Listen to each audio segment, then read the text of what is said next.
Boa noite, igreja, a paz do nosso Senhor Jesus Cristo. Nós estamos começando esse momento de louvor. Eu gostaria de convidar vocês a inclinar a sua cabeça, fechar os seus olhos. Nós vamos falar com Deus agora. Senhor, em nome de Jesus Cristo, nós nos colocamos diante do Senhor, porque o Senhor é o nosso Deus. O Senhor é aquele que rege o universo. O Senhor é aquele que faz todas as coisas acontecerem. O Senhor é o que tem o comando de tudo nas tuas mãos. Por isso nós erguemos a Ti a nossa voz, o nosso louvor, a nossa adoração e pedimos a Ti, Senhor, seja presente nesse ato de culto onde levantamos louvores a Ti, Pai. No nome santo de Jesus Cristo é que nós oramos. Em Teu nome, Jesus. Amém. Convide o Senhor nesse tempo de isolamento para estar contigo. Diga ao Senhor que Ele é bem-vindo.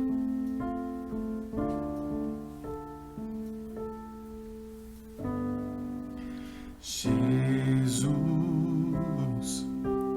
Tu és bem-vindo aqui, bem-vindo aqui. Jesus, Tu és bem-vindo aqui, bem-vindo aqui. A Ti seja dada a glória, a Ti honra, força e poder. Ó Cordeiro de Deus, o pão vivo que desceu dos céus. Ó Cordeiro de Deus, Rei dos reis, Deus Emanuel, a Ti seja dada a glória. A Ti honra, força e poder. Ó Cordeiro de Deus, o pão vivo que desceu dos céus. Ó Cordeiro de Deus, Rei dos reis, Deus Emanuel. Mais uma vez, glória. Ó Cordeiro de Deus, o pão vivo que desceu dos céus. Ó Cordeiro de Deus, Rei dos reis, Deus Emanuel.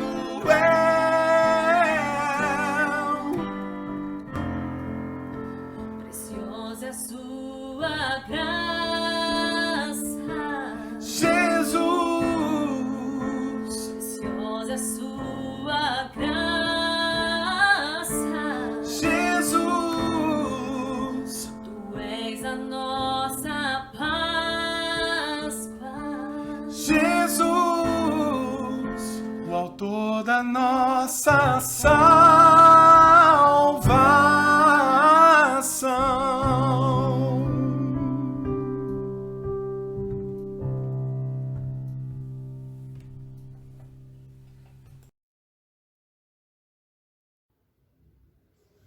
Boa noite, paz seja convosco.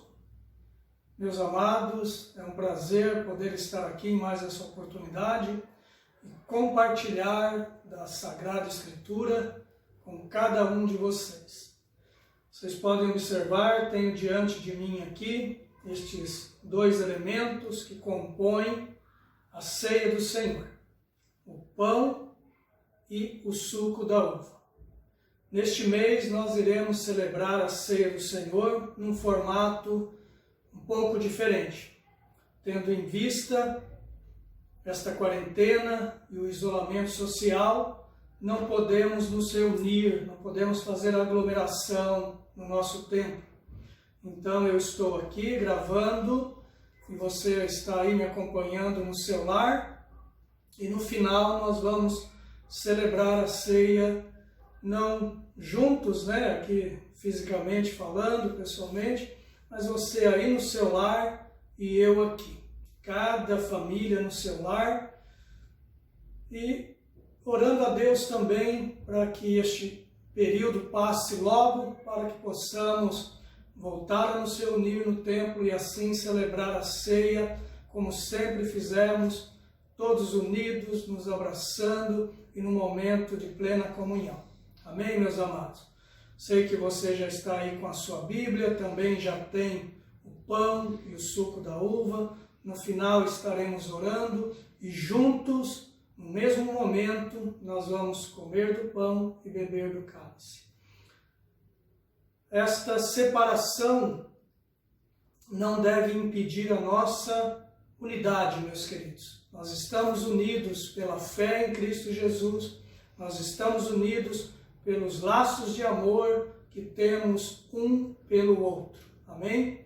Quero convidar a vocês a, neste momento, orarmos, clamarmos ao nosso Deus que tenha misericórdia de nós, clamarmos ao nosso Deus que nos abençoe.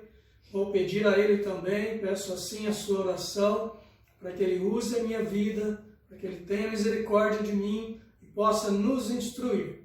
Nesta noite nós vamos ver alguns aspectos da ceia do Senhor, que estão registrados aqui na primeira carta de Paulo à igreja de Corinto, capítulo é o de número 11, nós temos o hábito de ler a partir do verso 23, hoje vamos ler a partir do verso 17, para ter uma compreensão um pouco mais ampla. E ao ver estes aspectos, quero também fazer algumas aplicações para a nossa vida prática. Amém, queridos? Então, incline aí a sua cabeça por um momento e juntos vamos orar agora ao nosso Senhor. Meu Deus poderoso, Deus que também é misericordioso, Pai querido, assim o chamamos, porque de fato o Senhor é o nosso Pai celestial. Tem misericórdia de nós, meu Senhor. Ajuda-nos a compreender a sua palavra. Que neste momento o seu Santo Espírito ilumine não só a minha mente, mas a mente de cada um destes que agora me assistem, Senhor, para que possamos compreender a Sagrada Escritura. No que está registrado aqui, na primeira carta do apóstolo Paulo, no capítulo de número 11, a partir do verso 17 até o verso de número 33, Senhor. Ajuda-nos a compreender e a tirar daqui lições preciosas para a nossa vida, Senhor. Ao falarmos desses aspectos da ceia do Senhor, que possamos também ter a iluminação do seu Espírito para compreendê-los de forma correta e assim aplicá-los de forma correta à nossa vida prática. Estaremos celebrando nesta noite a ceia do Senhor num formato no qual nunca fizemos, Senhor. Sempre nos reunimos no templo, numa comunhão tão maravilhosa, mas a atual situação nos impede de fazer isso. Pedimos a tua bênção sobre esta nova forma agora de celebrar também, Senhor. Abençoa-nos, Senhor, e ajuda-nos a atravessar esta fase debaixo da tua graça, confiantes no teu amor e no teu poder. Amém e amém, Senhor Jesus. Muito bem, amados. Vou procurar ser bem objetivo na minha fala. É bastante coisa que vamos ver aqui, mas, como disse, quero ser bem objetivo e ainda assim explicando bem para que os irmãos possam compreender esses aspectos que aqui anotei. Eu ia fazer a leitura de todo o texto, mas não vou fazer. Para ganhar tempo, eu vou lendo e já fazendo aqui a minha introdução, e depois, a partir do verso 24, é que vamos ver estes aspectos. Por que então é que vamos ler a partir do verso 17, se vamos ver os aspectos da ceia, alguns aspectos, é claro, a partir do verso 24?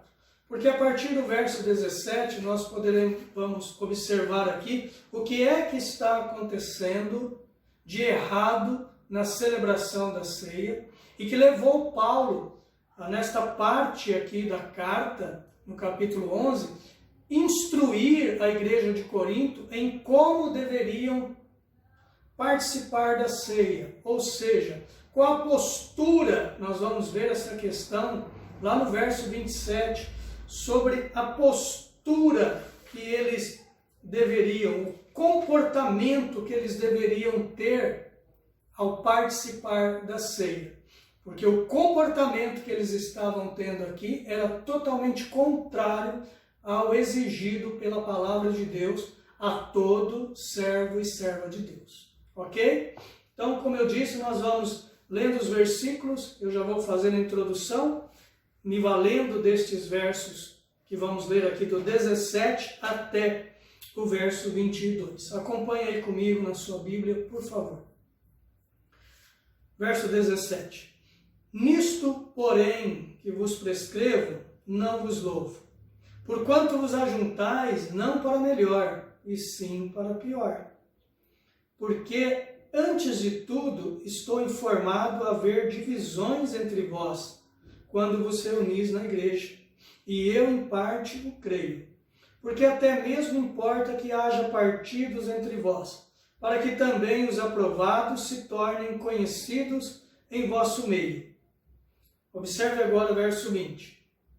Quando, pois, vos reunis no mesmo lugar, não é a ceia do Senhor que comeis. Porque, ao comerdes, cada um toma antecipadamente a sua própria ceia. E há quem tenha fome, ao passo que há também quem se embriague. Não tendes, porventura, casas onde comer e beber? Ou menosprezais a igreja de Deus e envergonhais os que nada têm? Que vos direi? Louvar-vos-ei? Nisto certamente não vos louvo. Meus amados, no verso 21 e verso 22, nós podemos observar que Paulo faz uma acusação contra parte daqueles irmãos. A forma deles celebrarem a ceia ali é um pouco diferente da qual nós celebramos. Na nossa ceia nós temos apenas esses dois elementos. Nós pregamos a palavra de Deus em algum texto onde Deus nos orienta naquele dia, e no final nós celebramos a ceia. Sempre antes, é muito importante isso, sempre antes de celebrar é extremamente necessário que se exponha a Sagrada Escritura, e no final é que se então celebre a ceia. Naquela época eles celebravam uma festa que era chamada, entre outros nomes que ela tinha, o principal era a festa ágape, ou seja, a festa do amor. Mas a gente vai observar aqui nesses dois versículos, na acusação que Paulo faz contra parte desses irmãos, é que eles não estavam expressando amor nenhum pelos seus irmãos. Pelo contrário, a postura deles, o comportamento deles eram de pessoas egoístas, de pessoas avarentas, de pessoas que pensavam só em si mesma. Porque a acusação de Paulo aqui, volte comigo aí no verso 21 e 22, porque ao comerdes, cada um toma antecipadamente a sua própria ceia, e há quem tenha fome, ao passo que há também quem se embriague. Não tendes, porventura, casas onde comer e beber? Ou menosprezais a igreja de Deus e envergonhais os que nada têm? Olha, no verso 21, quando ele diz que cada um come antecipadamente, e no verso 22, quando ele diz que porventura eles não têm casa para comer ou beber, e fazendo isso eles não estão menosprezando a igreja de Deus e envergonhando os que nada têm? Por que Paulo faz essa acusação? Ora, como nos dias de hoje, na igreja do Senhor, há pessoas de diferentes classes sociais. Há aqueles que têm uma condição financeira mais favorável em detrimento a outro que não tem. Há pessoas dentro da igreja que são inclusive ricas e há pessoas também que são muito pobres. Deus não faz distinção entre nenhum e nem outra. Deus ama as duas da mesma maneira e Deus salvou as duas da mesma maneira, por meio do sacrifício do seu Filho na cruz do Calvário. Jesus não derramou mais sangue por aquele que é mais rico e menos por aquele que é mais pobre. É lógico que não. Ele derramou, ele verteu todo o seu sangue na cruz do Calvário por ambos. Mas no caso aqui, a acusação de Paulo é contra esses irmãos que estão envergonhando os que nada têm. Eles se sentiam envergonhados, porque como eles nada tinham, eles não podiam levar nada. E estes que eram ricos, porque era isso que eles faziam, eles levavam alimentos, e ali eles comiam esses alimentos, eles bebiam ali as bebidas, e depois, no final, é que eles iriam celebrar a ceia do Senhor. E o que é que essa pessoa fazia, algumas delas? Ficavam pensando, nossa, logo vai chegar aquele irmão que não tem nada, vamos comer aqui. E comiam tudo. E por isso que Paulo vai dizer que uns comiam de forma antecipada, em detrimento a outros que ficavam com fome. Olha o verso 21. Porque ao comerdes cada um toma antecipadamente a sua própria ceia. E há quem tenha fome, ao passo que há também quem se embriague. Alguns chegavam até mesmo a se embriagar. Então, olha a postura de alguns desses irmãos, o comportamento deles. Tendo informação, Paulo recebeu informação de que isso estava acontecendo nesta festa chamada de festa ágape, a festa do amor, e que o comportamento desses irmãos era este, e Paulo então escrevendo essa carta, que ele vai trazer muitas outras orientações, e no capítulo 11 ele vai instruir quanto à celebração da ceia do Senhor, que, claro, não devia ser desta forma. Grave isso, irmãos, essa questão aqui do comportamento, nós vamos ver isso depois lá no versículo 27, onde o apóstolo Paulo vai instruir que não podemos participar da ceia do Senhor de forma indigna. Participar de forma indigna está diretamente nesse ensino de Paulo relacionado a este comportamento, entre outras coisas, é claro, mas está ligado diretamente, ligado a este comportamento aqui destes homens, ok? Então já vimos que esses irmãos se reuniam, celebravam ali uma festa, essa festa era chamada de festa ágape, a festa do amor. Dentro disso eu quero observar com os irmãos, que está registrado lá no Evangelho de Jesus Cristo, segundo João, no capítulo de número 13, verso 34 e 35, e no capítulo de número 15, verso de número 12, para ver um pouquinho essa questão do amor, queridos. Nós vamos observar pelo ensino do Senhor ali que a igreja, os discípulos do Senhor, iriam ser identificados como seus discípulos através do amor. E veja, eles estão participando de uma festa chamada Festa do Amor, mas a postura deles não é a postura de quem tem amor pelo seu irmão. Eles não estão em nenhum momento expressando ali o amor fraternal. Então, se você voltar um pouquinho, nós vamos ver no Evangelho de Jesus, segundo João, capítulo de número 13, verso 34 e 35.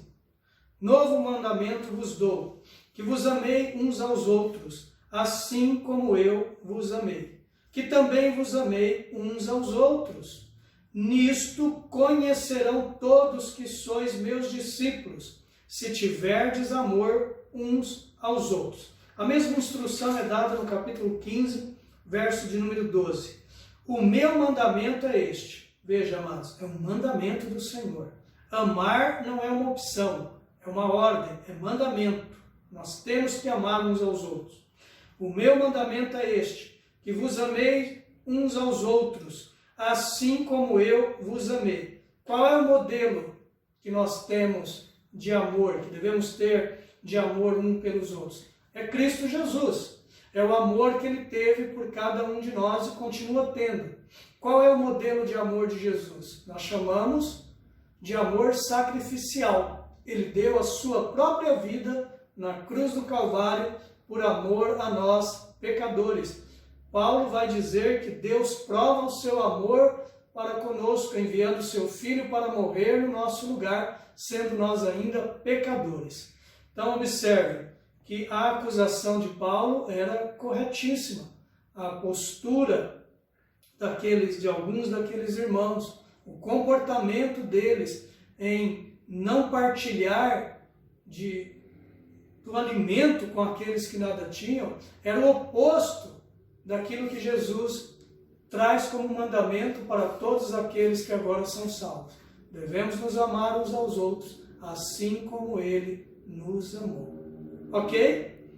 Então nós vamos agora, queridos, observar aqui a partir do verso 24, vamos ler o 23 também, é claro, mas é a partir do 24 que vamos observar alguns aspectos da ceia do Senhor. Amém? Muito bem, meus amados. Verso 23, então, diz assim: porque eu recebi do Senhor o que também vos entreguei, que o Senhor Jesus, na noite em que foi traído, tomou o pão e, tendo dado graças, o partiu e disse: isto é o meu corpo, que é dado por vós. Fazei isto em memória de mim.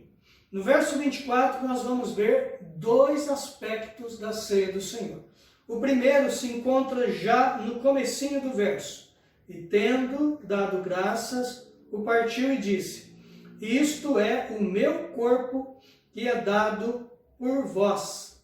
Ora, Jesus diz aqui, quando o verso diz que ele deu graças e o partiu, está falando que ele partiu o pão. E ele diz: e isto é o meu corpo. Isto o quê? O pão. Será que Jesus é um pão de fato? Claro que não, não é? Nós sabemos disso. Nós observamos aqui então o primeiro aspecto, nesse verso 24, no início dele, que a ceia é um símbolo. Nós observamos essa simbologia na ceia do Senhor, nesses dois elementos, que simbolizam, um deles o corpo de Cristo, que é o pão, e o outro, que é o suco da vide, simboliza o seu sangue, que foi derramado na cruz do Calvário. É claro, irmãos, que nós devemos entender essa linguagem como uma linguagem metafórica, uma linguagem simbólica. Em outras ocasiões, nós observamos o Senhor dizer, por exemplo, que Ele é a porta das ovelhas, ou que Ele é a videira verdadeira. É claro que Jesus também não era uma porta, literalmente falando, não era uma videira, literalmente falando. Ali também usa-se essa linguagem metafórica, essa linguagem figurada, amém? Mas nós podemos ver esse aspecto na ceia, um aspecto simbólico.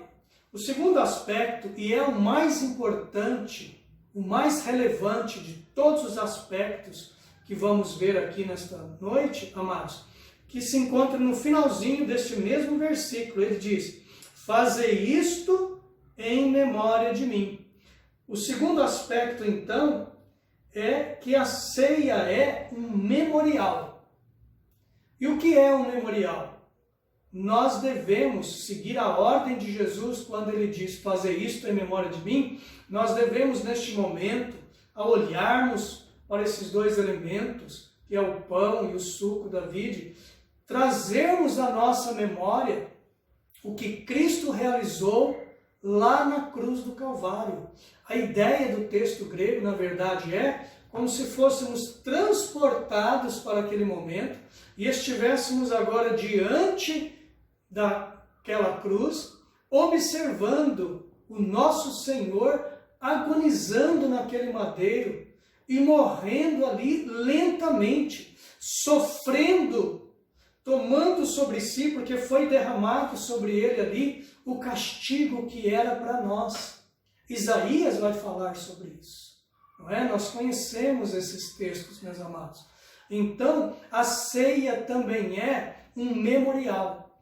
Neste momento, como disse há pouco, este é o principal aspecto de todos os que vamos ver nesta noite. Você deve estar todo o momento trazendo à sua memória o que Cristo fez por nós naquela cruz, o que isto tudo significa, os resultados que isso traz para as nossas vidas e a postura, o comportamento que devemos ter agora, principalmente num momento como este. Disse há pouco, no início, nós não estamos reunidos neste momento por conta desta quarentena, do isolamento social, mas nós sabemos que a nossa ceia é celebrada com os irmãos todos juntos e devemos então tomar esta postura correta, ter um comportamento correto neste momento que vamos ver no desenvolver desta pregação. Amém, queridos? Então vimos este primeiro aspecto, que a ceia é um símbolo, está aqui este pão, está aqui este suco que simbolizam o corpo e o sangue do Senhor. Também acabamos de ver que outro aspecto principal deles é que a ceia é um memorial. Nós devemos nos lembrar da obra de amor realizada por Cristo na cruz em favor de cada um de nós, pecadores. Que você possa, como eu também, estar agora se lembrando de tudo o que Ele fez por nós. Isso só nos leva a dizer uma coisa: glórias ao nome dEle. Louvado seja o nosso Senhor, que deu a sua vida em resgate da nossa. Continuando, meus amados, verso 25. Por semelhante modo, depois de haver ceado, tomou também o cálice, dizendo: este cálice é a nova aliança no meu sangue. Fazei isto todas as vezes que o beberdes, em memória de mim. No verso 25, nós vamos ver um aspecto muito importante aqui também, que é um ato de aliança. Esse é um outro aspecto da ceia. A ceia é um ato de aliança. Volte aqui comigo no verso 25. Por semelhante modo, depois de haver ceado, tomou também o cálice, dizendo: este cálice é a nova aliança no meu sangue. Por que ele diz que é uma nova aliança? Porque existe uma antiga aliança. Ela foi agora substituída por esta que é nova e que é feita através do derramamento do seu próprio sangue, e ela não é somente nova, nós sabemos que ela é nova e também é eterna. Glórias a Deus, porque nós fazemos parte desta nova e eterna aliança, que como o próprio Senhor declara, ao entregar aquele cálice, ao partilhar dele, ele diz: este cálice é a nova aliança no meu sangue. Louvado seja isso, louvado seja Cristo por isso. Então, este é um outro aspecto da ceia. A ceia é também um ato de aliança, de uma nova aliança, através agora da pessoa de Jesus e do seu sacrifício vicário. Amém, queridos? Continuando aqui, verso 23, como disse aos amados, vou procurar ser bem objetivo, mas espero que vocês estejam compreendendo esses aspectos. Acredito que sim, porque nós falamos com certa constância sobre a ceia. Já tivemos em outras oportunidades, fizemos até exposição desse texto, da carta de Paulo aos Coríntios, e vou voltar a fazer isso, pretendo fazer novamente a exposição de 1 Coríntios capítulo 11, a partir do 17 até o verso 33, 34, na próxima ceia. Então, por isso eu acredito que os irmãos estão entendendo bem, por já estarem bem familiarizados com esta linguagem e com este momento que é a celebração da ceia. Amém? Continuando então, verso 26. Porque todas as vezes que comerdes este pão e beberdes o cálice, anunciais a morte do Senhor até que ele venha. O verso 26 traz um outro aspecto, que é o aspecto do testemunho, é o aspecto desta declaração pública. Nós estamos declarando publicamente, ao participar deste momento, que nós cremos que a morte do Senhor Jesus trouxe vida a nós. E que nós estamos celebrando aqui a morte dele, porque é isto que ele ordenou quando ele deu graça, partiu o pão, entregou aos seus discípulos, depois de forma semelhante, entregou o cálice, ele disse, fazer isto em memória de mim. Ele estava anunciando a sua morte, ele estava anunciando ali que ele seria entregue por amor a eles. Nós sabemos disso, meus amados. Então o verso 26 traz este outro aspecto, que é o aspecto do testemunho. E nós, queridos, devemos testemunhar a fé que temos na morte e ressurreição de Cristo em todos os momentos da nossa vida, queridos. Nós cremos que, de fato, Cristo morreu na cruz do Calvário e que ao terceiro dia o Pai Celestial o ressuscitou de dentre os mortos e ele vive e reina para sempre.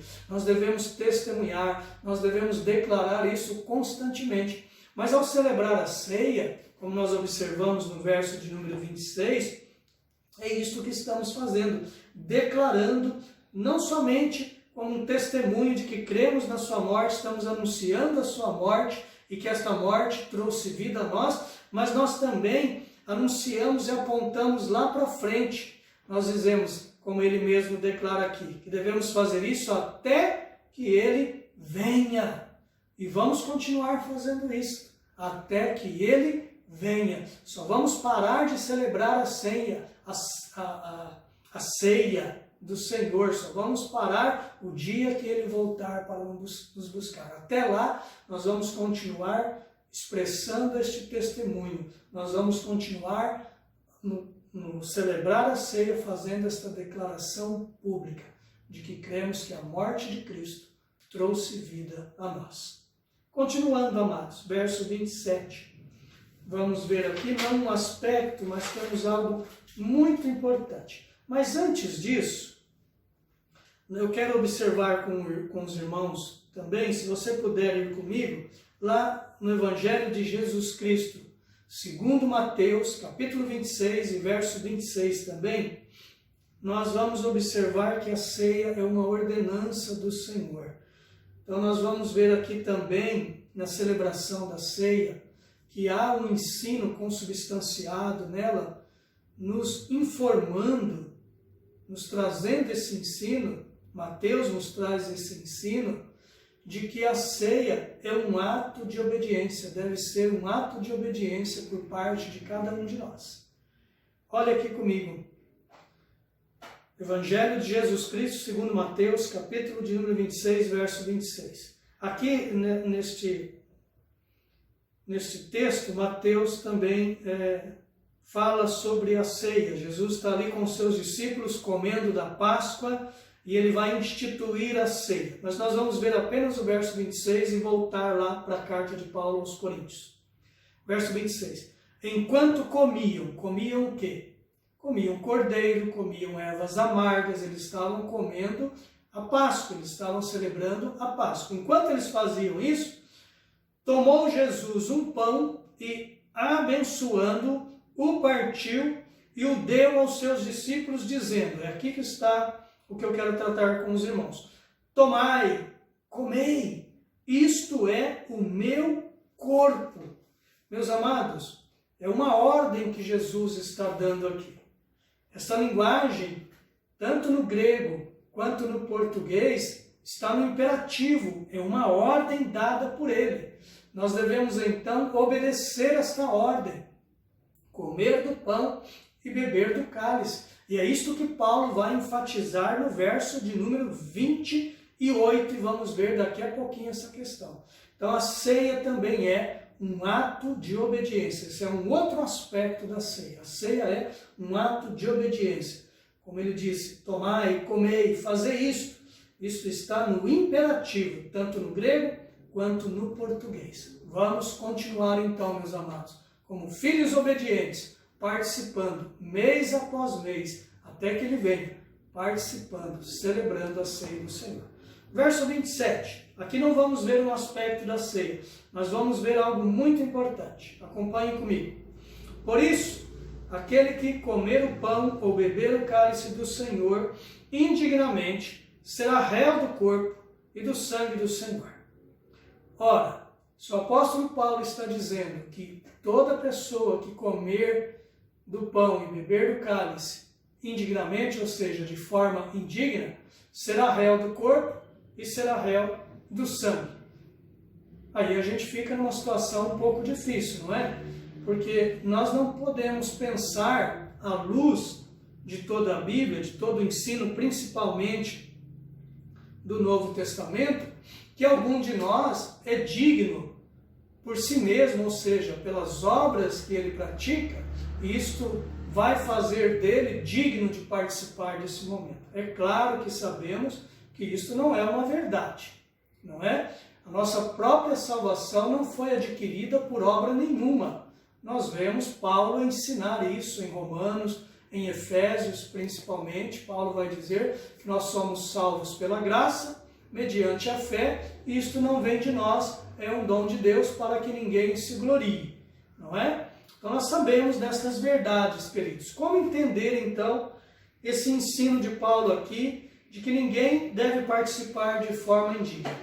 Lembra que eu falei para vocês lá no início, que quando chegasse no verso 27, vocês deveriam se lembrar o que nós falamos no verso 21 e no verso 22, onde Paulo acusa parte daqueles irmãos, principalmente aqueles que tinham mais, que levavam um banquete, na verdade, mas comiam tudo de forma antecipada e envergonhavam os seus outros irmãos. O primeiro e principal ponto tratado aqui nesse verso 27 é esta questão aqui.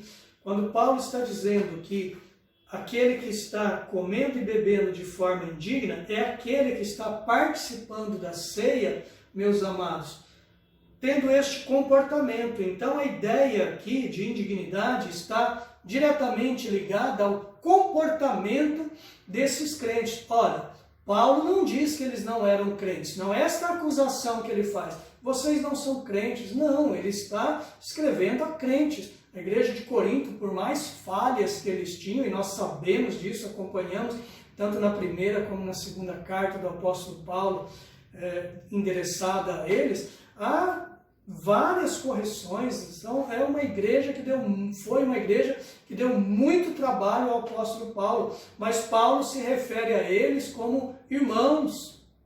Paulo expressa o seu amor para com aquelas pessoas. Então aqui, mesmo estes que estão agindo desta forma, eles não são incrédulos, eles são crentes em Cristo, meus amados. Então, nós devemos observar aqui que o verso 27, quando Paulo diz que eles não devem participar de forma indigna, tem a ver com comportamento. Qual tem sido o seu e o meu comportamento em relação aos irmãos? Nós fazemos diferença entre um e o outro? Nós desconsideramos, nós humilhamos alguns, nós guardamos mágoa, ressentimento de alguns? É esta postura, este tem sido o nosso comportamento? É muito sério isso, irmãos.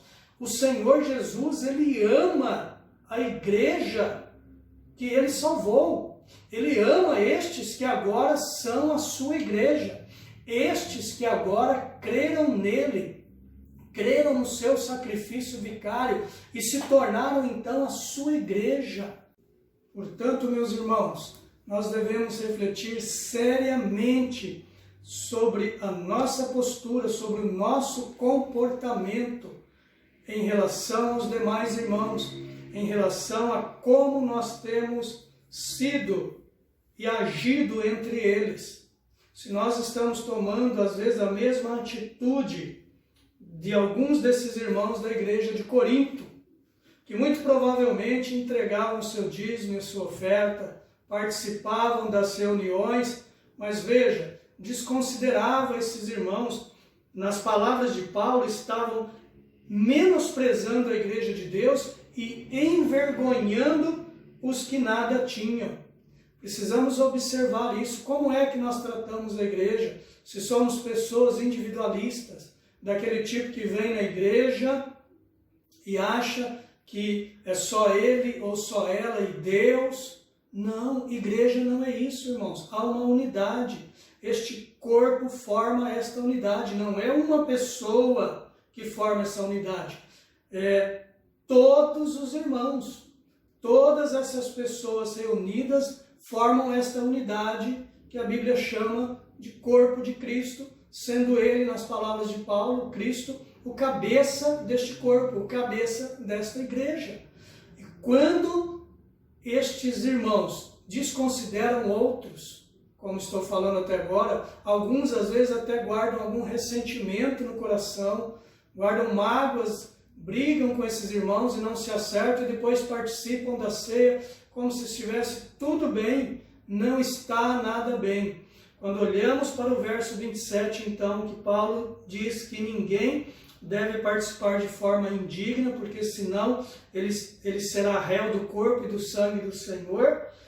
A ideia aqui principal é que ele está falando do comportamento dessas pessoas enquanto crentes em Cristo. Não são pessoas que, como vimos lá em João, no Evangelho de Jesus segundo João, capítulo 13 e o capítulo 15, verso 34 e 35 do capítulo 13 e verso 12 do capítulo 15, a ordem que Jesus dá que devemos amar, e amar segundo ele nos amou. Será que esse comportamento desses irmãos que comiam tudo e não deixavam nada para aqueles que nada tinham, é o comportamento de alguém que ama o seu próximo, ama o seu irmão? Ele está expressando ali, fazendo assim, o amor fraternal? É claro que não, de maneira nenhuma. Então nós precisamos observar e ver de maneira séria, irmãos, avaliar a nossa própria vida, qual tem sido a nossa postura diante da igreja. Porque nós fazemos parte deste corpo. Todos nós formamos esta unidade que é a igreja do Senhor. Devemos participar com os nossos irmãos, devemos estar atentos às suas necessidades, devemos nos importar e agir. Aqueles que têm mais devem entender que Deus deu aquele mais para eles, colocando dessa forma, não só para eles desfrutarem, usufruírem daquilo, mas para partilhar também, para socorrer os mais necessitados, até porque nós nos entendemos agora como mordomos do Senhor, como servos e servas do Deus Altíssimo, e que tudo o que somos e que temos pertence a Ele, e que vamos um dia prestar conta das nossas palavras, das nossas atitudes, vamos prestar conta da administração que fizemos diante daquilo que Ele nos deu. Então o verso 27, ele está diretamente ligado a isso, ele tem a ver com o comportamento, ok? Mais à frente nós vamos ver outras questões relacionadas ao que faz também a pessoa participar de forma indigna. Mas a principal aqui tratada é essa, irmãos. É a partir desta situação que Paulo vai. Ele fica sabendo, ele recebe informações dessa situação e ele então escreve neste capítulo desta carta estas orientações que ele diz que recebeu do próprio Senhor Jesus. Vimos isso lá no verso 23. Continuando então, verso 28. Examine-se, pois, o homem a si mesmo, e assim coma do pão e beba do cálice. Nós vamos observar no verso 28 aqui um novo aspecto, um outro aspecto. E este aspecto é o aspecto de um ato de autoexame. Um ato de exame, mas a melhor expressão é um ato de autoexame. Cada um deve se autoexaminar antes de participar da ceia. Deve haver esta preparação antes da participação. Deve haver uma introspecção. Devemos fazer uma introspecção. Esta é a palavra mais correta, irmãos, para explicar. Cada um deve olhar para dentro de si e observar as suas falhas e assim pedir perdão dos seus pecados, se arrepender. Eu quero aqui vou ver daqui a pouco o verso 29, mas dentro ainda do verso 28, meus queridos, nós vamos observar que é uma ordem dada aqui por Paulo, nós devemos participar. Se você olhar novamente comigo, Paulo diz, examine-se, pois, o homem. Já vimos essa questão do que é esse exame, é uma introspecção que devemos fazer. Examine-se o homem a si mesmo, e assim, olha, é uma ordem, coma e beba, coma do pão e beba do cálice. A ideia não é examine-se e aí então você diz, Não, eu não vou tomar. Estou falando, claro, de uma pessoa que creu em Jesus, que se arrependeu dos seus pecados, né? Creu em Jesus, desceu as águas do batismo. Estou falando de um crente. Mas vamos imaginar que esse crente está vivendo uma vida errada. Não estou falando de quem cometeu algum pecado, porque nós já vimos isso no verso 27, que a ideia ali de participar de forma digna não está falando de impecabilidade, né? Não é de alguém que é perfeito, nós sabemos que todos nós pecamos. O que eu estou dizendo agora no verso 28 é essa pessoa que está vivendo na prática de algum pecado. Esta pessoa, segundo o ensino de Paulo, ela deve se examinar e ela vai então detectar, ela sabe desse pecado, ela deve se arrepender deste pecado. Não quero dizer aqui que ela pode participar, deve participar dessa maneira. De forma nenhuma, meus amados. A ideia de Paulo é que ela se arrependa, que neste autoexame, que nessa introspecção que ela faça, ela não chegue a uma conclusão e diga: eu vou esperar mais esse mês, quem sabe o mês que vem eu consiga mudar de vida. Não, isto é uma demonstração também de falta de fé na pessoa do Senhor, de falta de fé na palavra do Senhor, que é poderosa para transformá-la, para santificá-la. Ela deve então fazer esse autoexame, deve se arrepender dos seus pecados, pedir perdão desses pecados, e assim Cristo a receberá, perdoará os seus pecados. E ela então, claro, abandonar esse estilo de vida pecaminoso e assim deve obedecer à ordem de Paulo. Examine-se, pois, o homem a si mesmo, e assim coma deste pão e beba deste cálice. Isso deve acontecer conosco também. Certamente, ao fazermos essa introspecção, nós vamos observar pecados em nossas vidas. Devemos nos arrepender desses pecados, reconhecer esses pecados, nos arrepender, pedir perdão dele. Por isso que o verso 28, nesse ato de autoexame, né, é uma preparação que antecede a participação da ceia. Amém, queridos? Vamos então para o verso de número 29. Pois quem come e bebe sem discernir o corpo, come e bebe juízo para si. A ideia aqui, meus amados, é de que, veja, essa pessoa que tem esse comportamento de tratar os irmãos de qualquer maneira, não é?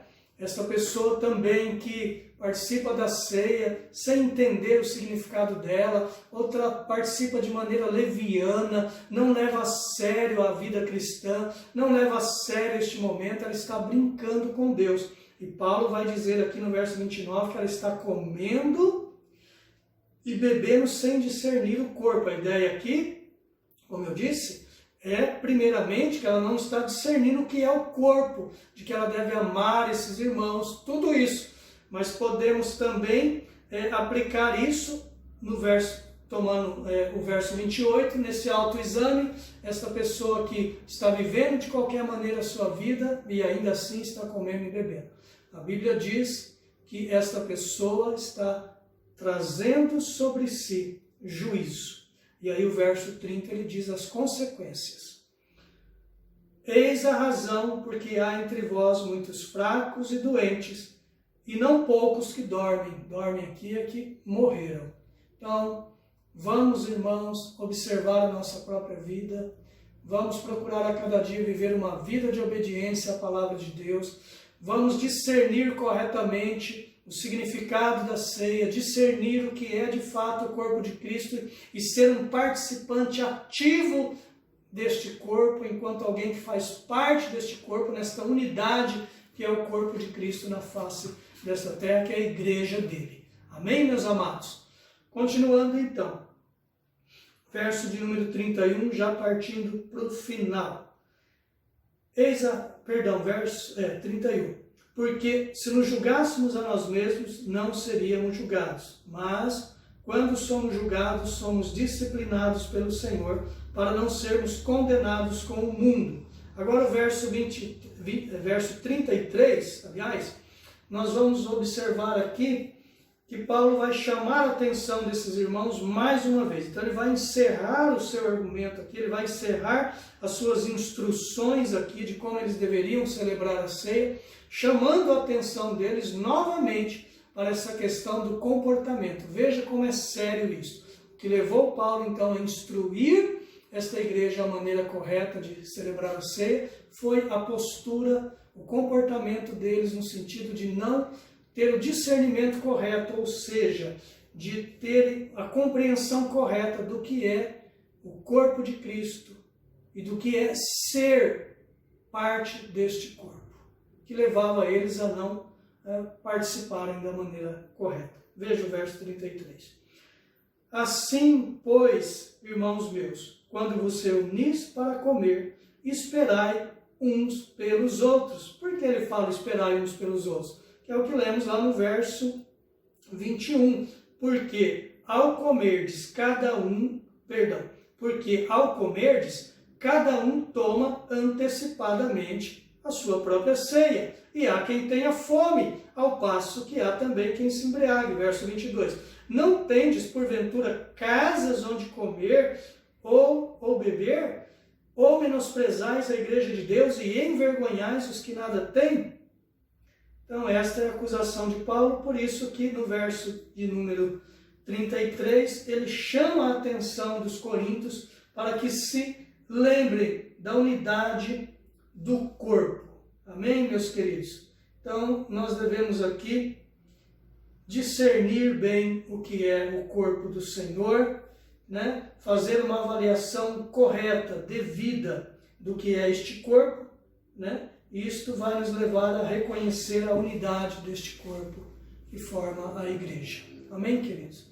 Se você é esta pessoa que tem esse discernimento, que um dia entregou a sua vida a Jesus, reconhecendo os seus pecados e se arrependendo dele, confiando ela ao Senhor Jesus, recebendo ele como seu único e suficiente Salvador, depois disso descendo as águas do batismo, então, e você é esta pessoa que compreende isso, que não tem este comportamento de tratar os irmãos de qualquer maneira, de fazer diferença entre um e o outro, mas sabe que o ajuntamento desses irmãos é que traz, que forma esta unidade. Nós vivemos nesta unidade quando nos reunimos e quando também nos consideramos uns aos outros como iguais, quando cuidamos uns dos outros, quando amamos um ao outro como Jesus nos ensinou, assim como Ele nos amou. Então, você é esta pessoa que é convidada por Cristo a participar, trazendo à sua memória aquilo que Ele fez por você e por mim. Nós somos estes, crentes em Cristo. Para quem é a ceia, então? Quem deve participar da ceia? Todos aqueles que verdadeiramente arrependeram dos seus pecados, creram em Cristo Jesus, receberam Ele como seu único e suficiente Salvador, desceram as águas do batismo e agora procuram viver uma vida em obediência à sua palavra e têm discernimento do que é a igreja, do que é o corpo e de tudo isso que falamos aqui. Então nós que somos essas pessoas, graças a Deus que um dia nos salvou por meio de Jesus, seu amado Filho, nós vamos então juntos agora comer deste pão e beber deste cálice. Então você que está aí na sua casa, pegue agora, como eu vou fazer aqui, pegue agora o seu pão, pegue agora, deixe o cálice aí do lado. Primeiro nós vamos comer deste pão e logo em seguida vamos participar também bebendo do cálice. Pegue um pedaço de pão em sua mão, nós vamos orar, apresentar ao nosso Deus, pedir a bênção dEle. E ainda que não estamos reunidos no templo, mas como eu disse no início, isso não pode e não deve impedir a nossa unidade, meus amados. Estamos unidos pela fé que professamos em Cristo, estamos unidos pelos laços de amor que temos um pelo outro. Amém? Segurando este pão então em suas mãos, incline a sua cabeça mais uma vez. Ó Pai amado e Pai querido, nosso Deus e nosso Pai, abençoa este momento, Senhor. Abençoa este pão que eu seguro agora e que cada irmão e cada irmã segura agora também em sua mão. Este pedaço de pão que é um símbolo apenas, Senhor, como vimos no verso 24, é um símbolo do corpo de Jesus que foi entregue naquela cruz, por amor de cada um de nós. Abençoa este momento também, ó Pai. Abençoa estas famílias no seu lar agora, que pela primeira vez participam da ceia neste formato. Mas isso não impede a nossa união, a nossa comunhão, isso não impede de nos amarmos uns aos outros e de professarmos a nossa fé na sua pessoa e, mais uma vez, celebrarmos a ceia do Senhor. Portanto, Senhor, pedimos a Tua bênção sobre este momento. Aleluias, graças a Deus. Obedecendo a ordem de Jesus, que ao tomar aquele pão em suas mãos e partir, Ele disse: tomai e comei, isto é o meu corpo que é dado por vós. Fazei isto em memória de mim. Em memória dele, meus amados, nós vamos comer agora deste pão. Podem comer dele.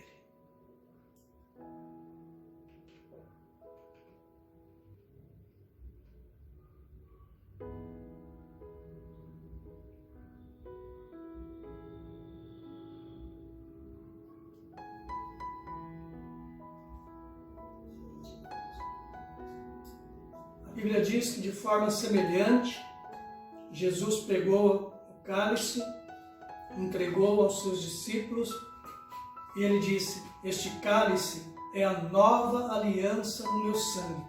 Façam isso todas as vezes que vocês beberem, em memória de mim. Então é em memória dele que também, como fizemos ao comer do pão, nós fazemos agora também ao beber deste cálice. Segura este cálice em suas mãos. Pai querido, da mesma forma pedimos a Tua bênção sobre este cálice que eu seguro agora e que cada irmão e cada irmã segure em sua mão também este cálice. Este cálice também é um símbolo do sangue de Jesus que foi vertido na cruz do Calvário, todo ele para a remissão dos nossos pecados. Nós comemos deste pão há pouco e vamos beber deste cálice agora, obedecendo a ordem do Senhor, porque nós temos parte com ele. Ele diz que quem não comer da sua carne e não beber do seu sangue, não tem parte com ele. E nós temos parte com o Senhor. Nós fazemos parte desta nova e eterna aliança. Por isso vamos beber em memória dele agora também. Podem beber, meus amados.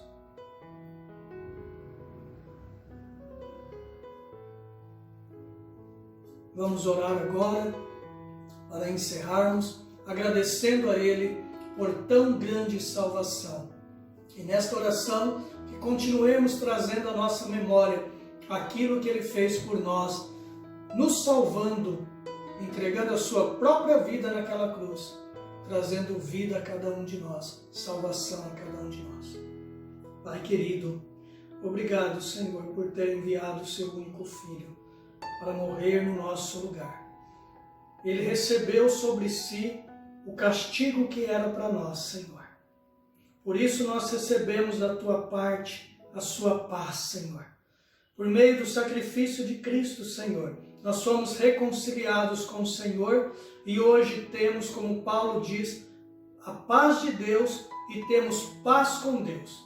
Temos a paz do Senhor e temos paz com o Senhor e podemos ter paz uns com os outros, graças ao que Ele fez por nós. Paulo também diz que o Senhor prova o seu amor para conosco, ó Pai, enviando o seu único Filho para morrer no nosso lugar, sendo nós ainda pecadores.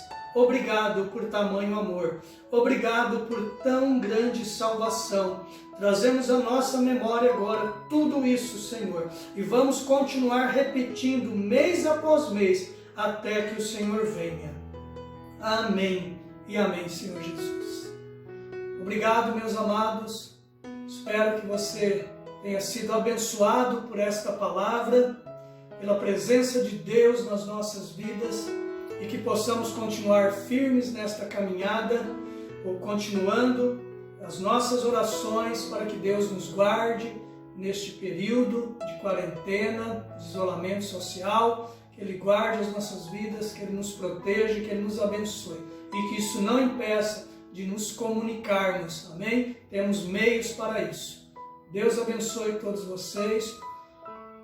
Um grande abraço, um beijo no coração de cada um de vocês. Quero encerrar com a bênção apostólica agora. Coloque a mão sobre o seu coração.